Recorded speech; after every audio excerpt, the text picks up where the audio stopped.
Hello everyone and welcome back to a brand new episode of Attack on Show. I'm your host, Rob E. We got a great new episode for you today. We have in studio director AJ, and he's here to talk about his short film, Don't Be a Bitch. And then after that, on Beacon Rewind, me and AJ break down the original Spiderman Trilogy starring Tobey Mcguire, see how that holds up today. But before we get to the fun, we've got to do our Movie Maniac Minute. So let's go ahead and start the clock. At the Warner Brothers Comic-Con Expo, they released the trailer to Wonder Woman 1984. But before it was even finished, there was already news circulating about Wonder Woman 3 from Gal Gadot, saying that her and Patty Jenkins already know where the story is going, along with a spin-off that was going to focus on the Amazons. And other DC news, there were rumors circulating that they also announced the upcoming Shazam 2. That was debunked though, however, and there was no official announcement yet for the movie. Other exciting news, they released short footage of Godzilla vs. King Kong. There's a quick screenshot circulating, no word on when they'll make any footage available to the public, but this shot looks amazing, although King Kong does look a little big compared to Godzilla. And sticking with the DC news, Peter Sarsgaard has been cast in Matt Reeves' The Batman. No official announcement as to what character he'll be playing, but many are speculating that it could be a possible Harvey Dent. The working title for The Batman has been leaked. It will be going by the title Vengeance. Given Bruce Wayne's backstory, I guess that's only fitting. Ladies and gentlemen, that's all the time I got. Thank you for enjoying the Movie Maniac Minute. We have plenty more to get to. Stay tuned. This is Attack on Show. All right, as promised, we've got in studio AJ's here. And I told you we were going to talk about this movie. You're the director, writer of the movie. Tell me a little bit about the movie. I love the title. It's Don't Be a Bitch. Don't Be a Bitch. Yeah, so basically it's like these two college roommates, they've been like friends for a long time, and their dorm, or the person that lives like in the apartment next door, it's like their first night out in college, so they're like, yo, let's do something fun. And they get into a lot of crazy stuff, like a lot of stuff. It's based on real things that actually happened. Yeah.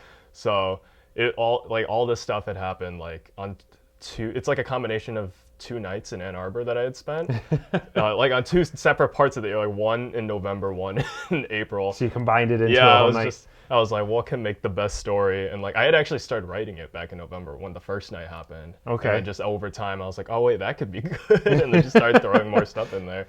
It's interesting because yes, the premise of the movie is 2 kids. They just moved into their college dorm. One just kind of wants to chill and hang out. The other one wants to go do something. It's their first Friday at college, away from home at college. And the neighbor comes over and is like, no, come on out. I got some things we can do. And it was interesting watching this because I like the idea of, just it's a small cast and it's fun because you can see yourself the way it was filmed. You almost feel like a 4th member hanging out with these 3 all night. Like I love the way that you shot that, especially the scene, the one that really stood out to me, and this might be a simple camera effect, but the dash camera. The way that you got the whole shot in there and center of the camera, and then the lighting that you put up in there, I thought that worked really well. Like that it was a cool shot to keep all 3 in the frame like that, and I really liked it. And I was also really impressed with your lead actors in the movie. Mm-hmm. Are they friends of yours? So I had met Nick and Zach. They went to the same high school as me. Okay. So I had they were also in the theater club, and like on my second short film, I've been working with them on every short film since my second project. And so we just immediately hit it off. So like they were in cash only, and I was like, let's come back, let's do something else. And the person that plays Carmen, who's Lulu Bushman, she actually worked with Nick. Nick was in a production of Beauty and the Beast. Okay. And he played Gaston, and she actually played Belle. So he introduced me to her, and that's how we got connected. And a lot of the other, we have a lot of cameos, like the liquor store clerk she's like one of my best friends. She's basically like a sister to me. And I was going to ask, is that a family member? Because I did see the pictures on Instagram of the VTR, and I was like, oh yeah, that's the store clerk. Yeah, shout out Maddie Della. Which was great in the movie. I love the idea of just like her smiling as she's trying to tell him to leave, and they're flipping out on her, and she just has this grin on her face, and it was pretty funny, the reaction to watch. She works at a gym, so she gets that all the time. We were just like pretend like he's just like one of the patrons, like coming in just being annoying. Now the idea, at the beginning it says that it's a true story. Mm-hmm. You just mentioned that this is 2 nights in Amber, so how much of this did everything in this movie happen to you? Is it you and a friend? Yeah. Like, were there two of you involved? Like, it was displayed in the movie? I would say like 80% of the film was based on something that actually happened. So I think aside from the fight and then I was just gonna ask who threw the garbage can. and the argument scene, like where they're like yelling at spoiler alert. That's very vague, but like other than those two scenes, everything else happened. The fight scene was like we were trying to get into a frat party, and the frat guys are being frat guys. Frat guys. And like I had to be like we were like really like angry, and like my friend was about to fight him. We had to be like, no, like don't do that. And I was like, we shouldn't fight them, but we could write it down. It could be a good movie someday. So now we met at the Royal Star Film Festival. You were doing cash only there, and you had mentioned there that was also based on true events. Yeah. Do you find yourself kind of just observing things that are going on in the world that do you take notes as they happen and then kind of put them all together later on as a story? Yeah, so like just things will happen and I'll be like, oh, that could be like something cool. Like I'll hear a quote and I'm like, oh, that's really funny. I should use that. And like, just like, cause it's really hard to just create out of nothing. Like it has to come from somewhere. So like, that's where I just draw inspiration. Cause I feel like my friends are just we just find ourselves in very strange situations. Apparently. And like, yeah, so like, we just like do it. So like, when I was like writing, I was like, this would be like really cool. And like a lot of it is like, what I base my writing off of is like, what happened, what I wish happened, what do I fear being happening, like, what do I want? Like, it's all like a combination of all these things. Right. And like, and what makes a good story. So that's where like I try and draw from. Yeah, I feel like doing writing, it's you always have that point where something happens, and then you can it stems from something real, and then you can kind of breed off to oh, this would have been funny if that had happened, or you can write what happened or a different option, and then just kind of piece together which one you like best. How was the production of this? Because the locations throughout, I mean, you're in like a party store, the People Mover. Almost got kicked off the People Mover. Now, yes, you had a funny story about the People Mover. Now that was like right after you were done filming, correct? Because we covered that with Cash Only. I think you were talking about that. This is the one then that you were on the People Mover filming. Luckily, you were wrapped when they came on to kick you guys out. Yeah, so like that last shot you see, I'm pretty sure that's like the last shot we were able to grab right before. And like we cut and we're like, all right, that's a wrap for this scene. So we're just taking group pictures. I think it might still be on my Instagram, not sure. But like there's a group picture of us, and like right as we hit the shutter button, a police officer walks on and just starts staring at us. Detroit's made a turn when that's their biggest fear, is that there's some college kids filming a movie on the People Mover. And like everyone else on the People Mover was really chill. They're like, oh, you're making a movie? Like, that's really cool. Like, what's it called? And like all of a sudden this police officer is just like gotta wrap it up. Yeah, and like he didn't even say anything to us, so I was like, oh, here comes, like my producer, she's like, oh man, we still got 4 more stops. And like I'm pretty sure the officer had heard that. And then it was like, we have to get out of here right now. And I was like, oh, here's our stop. And she's like, really? And I was like, yep. And she's like, no, it's not. Like, I mean, the nice thing is, I guess you could always come back another night to finish that up. Now, how long did you prepare? Obviously, you had the script written. This is your second or third? Fourth. Fourth for you. Do you do like a major scheduling and pre-production? Do you map out the schedule throughout, or is this kind of something to where like you have the idea and you just show up and try and figure out once you're there and try and like shotgun film it? Yeah, a lot of prep went into it. So a lot of prep went especially into auditioning, because I was like, I gotta have like, because if I want to step up, I have to do something I haven't done before, which is audition people. Like, because before it was like, oh, you're an actor? Just I need actors, so like, you're in. The person that played the homeless person in this film, he played like one of like the people that robbed the liquor store, which is the same liquor store that we use. He was the same. Do you know somebody at this liquor store? Yeah, so my friend's parents actually own that place. Oh, okay. So, nice. So like the first day I met him was the day we were shooting, like 15 minutes before shooting, and I'm like, for this one I wanted to really take my time and really like focus and like find the right actors. And did you have them come in and audition, or did you have them send in video? I did have them come in. I think, oh man, Carmen was the hardest to cast, because like she's such a specific character and like. She was perfect, by the way. I thought her like the perkiness, like yes, it came off so natural for her as that character. I thought she did a great job in it. Yeah, she's probably one of my favorite performances. And that was a cold audition? Yeah, like she just came in, she read her lines, and I was like, she's perfect. Wow. No, now how long did it take you to film this? About a week. Oh, okay. Yeah, like a whole week, just all day, all night, just like going from location to location. Luckily, like the locations that like we split it up into like different scenes, what would like be most convenient on each day, and luckily it's split pretty evenly. We're like, oh, we got all like the suburb scenes in one day, like all the Royal Oak, Birmingham scenes, all the Detroit stuff was shot over like 2 days, and then like we could shoot the party scene at Nick's house, and we could shoot the other party scene at my house, and like it all fit perfectly. Was Nick's house with the hat he just bought? It's the final party. Oh, the final party is Nick's house. Okay, I did find the first party funny with this hat. Yeah, I just bought this. Funny story. Like I was like, can you bring like a cowboy hat? Because like I wanted him to. I always imagined the character like. I don't know if you're familiar with Odd Future, but there's a member of Odd Future named Jasper, and and he looks and sounds just like him. And I was like, what would Jasper be like? And I was like, can you like bring a cowboy hat? And he's like, I don't think I have one. I'm like, okay, that's fine. Like it doesn't matter. We come back from the liquor store scene. We show up, and he has this sombrero. And I was like, that'll work. Put it on. No, that was really funny. So this is obviously in post-production. I got to see a rough cut of it.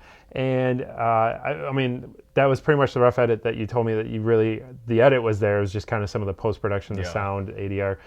When are you expecting this to be completed? We're expecting to. We just set a release date today, actually. Before I came here, while I was like it's been a busy day. Yeah, while I was meeting with my producer Din Pastrana. So January 31st is what we're aiming for. Oh, okay. Which is actually her birthday. So oh, nice. We got a little lucky. So we're gonna finish all the mixing, and as soon as we get it done, we're gonna put it out. Maybe even earlier, but maybe later. But January 31st is that's your target. Yeah, that's the target. Okay. I don't want to Kanye it and like delay it another year and like build the anticipation. Yeah. So what's your goal with the film? You guys gonna be releasing it on YouTube? Are you looking to do another film festival run with this, like you did with Cash Only? I think it's definitely gonna go on YouTube. As far as film festivals, we'll probably submit it to a few. This is kind of just like a warm up because like I wanted this to be like a new phase, like the transition phase from like my. You're doing like a Marvel, like this is phase 2. No, but like just like from my amateur stuff to like where I feel like I'm comfortable because we already have the next 2 short films already planned out. So I want this to be kind of like the bridge. And like people that like the 4 people that watched my other things just help transfer them and like try and build a new audience, and like from that point on just hopefully just try and like more festivals, more audience, like more money, like I mean, you're honing your craft right now. And so you've got 2 short films. Are they going to be connected in any way? Are you doing like the No. Kevin Smith, like this will be a separating of the worlds, but they're still in one world? Or I mean, I always imagine my films taking place in one universe, like, but then I had Nick play a completely different character and Zach play I always imagined that was like an alternate They do that universe. in all the Kevin Smith movies, so I mean, they play the multiple characters. But these next 2 films are going to be very different than what I've been doing. I want to do very focused on like Filipino American culture and just like what it's like growing up to be Filipino American, like what experiences we go through. Because like I feel like there's not a lot of films out there like that like talk about just Asian American upbringing. Okay. And like other than like Crazy Rich Asians or like but my problem with those is like they're great, but like they all feel the same. Right. Like Crazy Rich Asians like looks and feels like Fresh Off the Boat, which looks and feels like Always Be My Maybe, which is like a Netflix movie. Yeah, like, I did see that movie. Yeah, and I want to make something different. I want to make like the Moonlight for Filipinos and Asian Americans. So yeah. No, I like it. So you have 2 projects that they're written, or are you still currently writing them? The first one is written. We're actually in the casting process right now, and we're actually going to be probably filming it before we release Don't Be a Bitch. So we're going to be filming it in January. It's like a short project, maybe like 10 minutes maximum. Okay. We want it's like something short and to the point. That way when we do the second project, which is gonna be much longer and a lot more like in depth, like we have an audience and like we can use that to like pitch and raise money for. Okay. So all the details aren't finalized yet, but I'm sure like I'll have them out by the time. No, so we'll link it below so people can get more information on this once we release the episode. I'm curious, the style of filming that you're in, what are some of your, like, what inspired you, or who are some of the people that I guess you look at and help guide you creatively? I'm actually like, just as much as filmmakers, I'm inspired by musicians, like Kanye West, like Tyler the Creator, just like all these, like, because like they have such interesting ways of working that are so different than filmmakers, and like you can learn something like that and apply it to filmmaking. But like I think the first time where I was like, man, I was like, oh, you can do this by yourself, it was probably like Whiplash. Like I watched that movie and I was like, oh, there's more than just like the superhero movies and the blockbusters, like the summer movies. There's like original content that are being made for like a couple million and like low budgets, and like Whiplash was made based off a short film.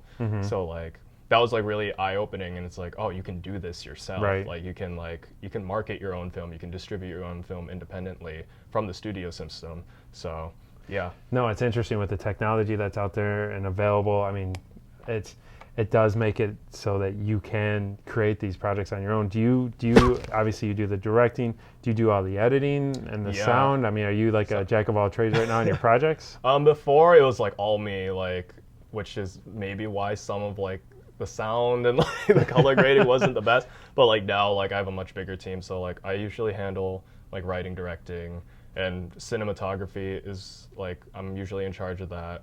And I am the one editing Don't Be a Bitch. So, but my sound I'm always horrible at sound. If you watch sound is so tricky. Yeah, it's so important too, because Yes. like you can have clean sound and have your video look horrible, because they'll just be like, oh, it's just purposely made to look bad. But you can't have bad sound and people tolerate it. So, like, God bless her soul, Din Pastrana, she like saved the audio. She's like, the audio was so clean when I got it back, like when I first heard it. Like it still needs some fixing to do. Like she's gonna mix all of it, but like, man, like it's such a step up compared to what it was. Yeah, like before, like if it was just me, and we were using the same equipment too. Yeah. And I was like, I don't know how you do that, but props to you. Like, What do you film on?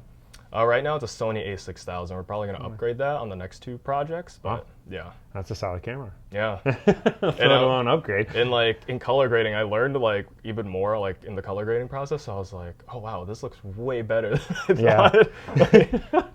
Now, with music being your inspiration, do you find yourself when you're listening to certain music that it inspires you to then like create something line up to that music? Like you want to use that in a scene somewhere? Yeah, most definitely. Like, I wrote an entire feature-length film, which like I tried making in high school. Bad idea. Don't do that, because you don't have the money. You don't have the. I wanted that to be my second project, and I'm not gonna happen. But like, I would still like to make it someday. But like, I wrote that whole project because I heard the song "Mr. Brightside" by the Killers. Oh, okay. And I wrote a whole script just based on that one song. Just like the feeling that I got from that one song. I'm like, I want this to be the whole movie. Like, wow. Granted, like I made like a whole playlist that like mimic certain same type of tone. Yeah, like tempo. that reflected the specific like story beats of the movie. And like I did that with Don't Be a Bitch as well. Like I had like a playlist of like Nas and like Kendrick Lamar and like some like the Spectacular Now soundtrack, and like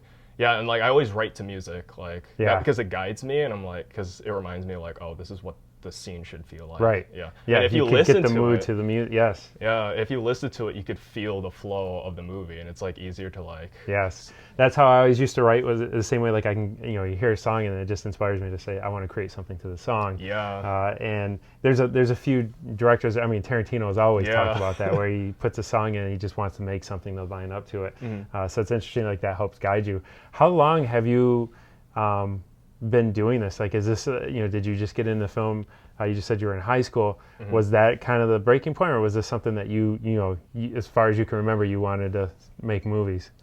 Consciously, I was like in like freshman year of high school. I was like, this is what I want to do. But looking back, it's kind of like it was leading me to that point, because I was like, because like in like elementary school, like I was such a huge Spider-Man fan, and like first grade Spider-Man 3 came out, and I was like, my friends were telling me like, yeah, you would like like make me reenact scenes from the movie, and then you would get mad if I didn't say the line right. And I was like, oh man, was I meant to like Wait, do they this? wanted Spider-Man 3 reenacted? No, like I would want them to reenact. I'd be like, I was like, you have to do the scene where like he punches Sandman or whatever, and he's like, and he'll like say a line, and I was like, no, he didn't say it that way.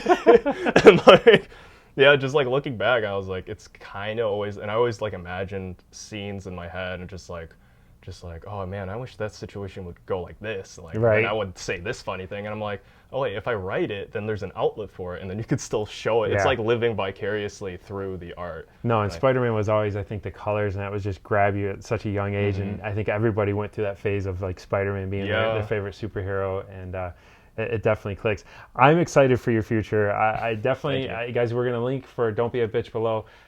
Don't be a bitch and go check the movie out when it comes out January 31st. We're not letting you off the hook yet, though, AJ. You are on Attack on Show, and there's something very important that we got to do before we release you.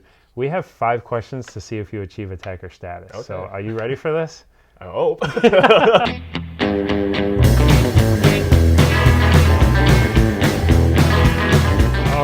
All right.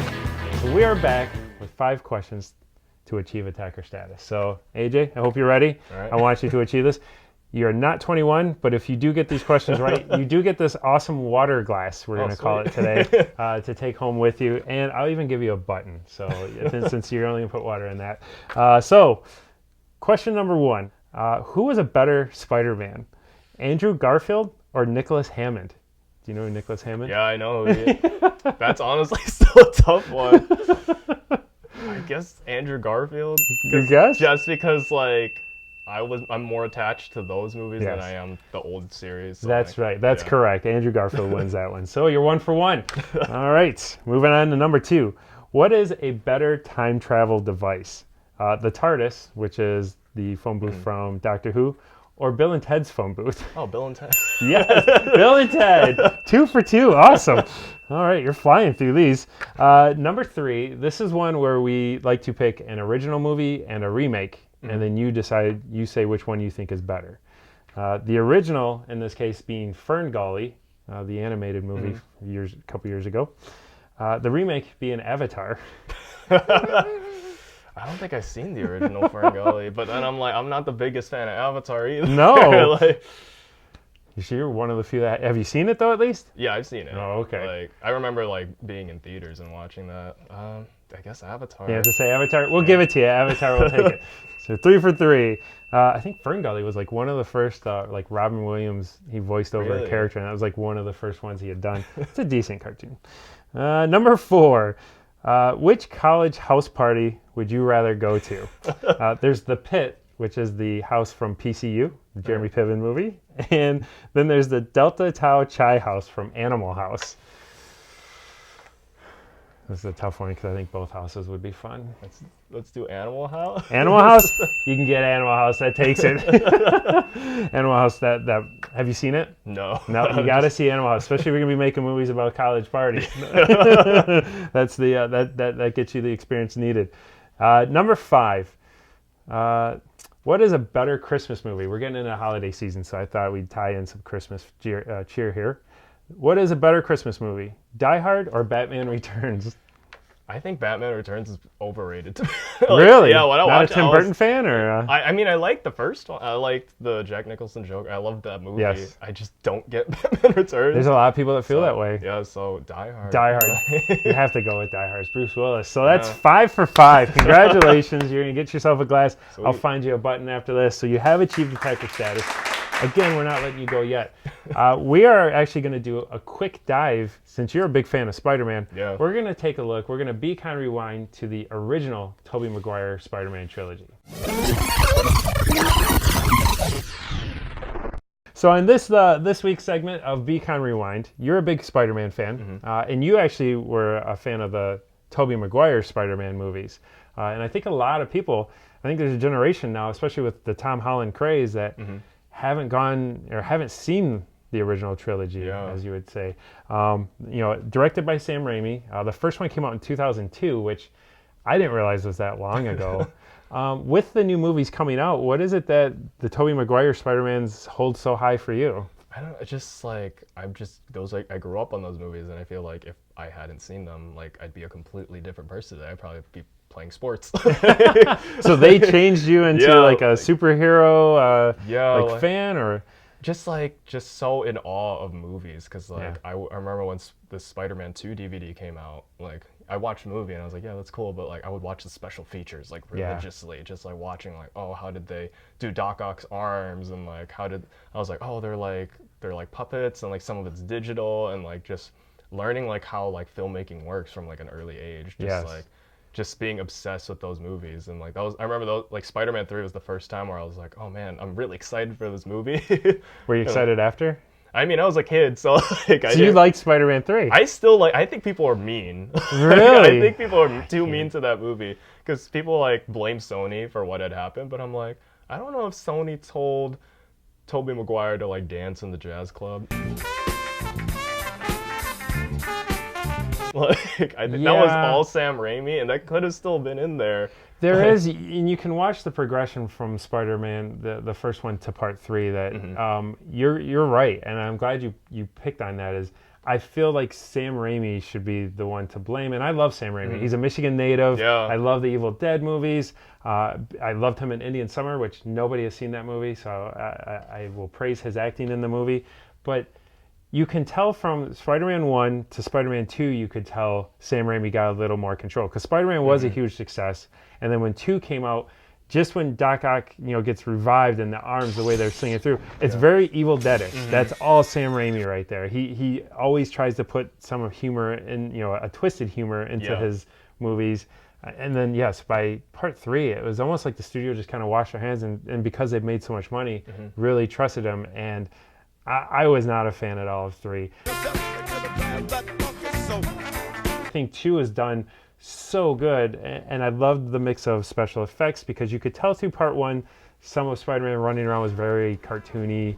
But by the end of it, when he's web slinging between the buildings, it looked amazing. And they really, I felt like, jumped on that in Part 2, and the fighting scene, the train scene. However, you can't be a Spider-Man fan if you've not seen Spider-Man 2 and that whole train scene.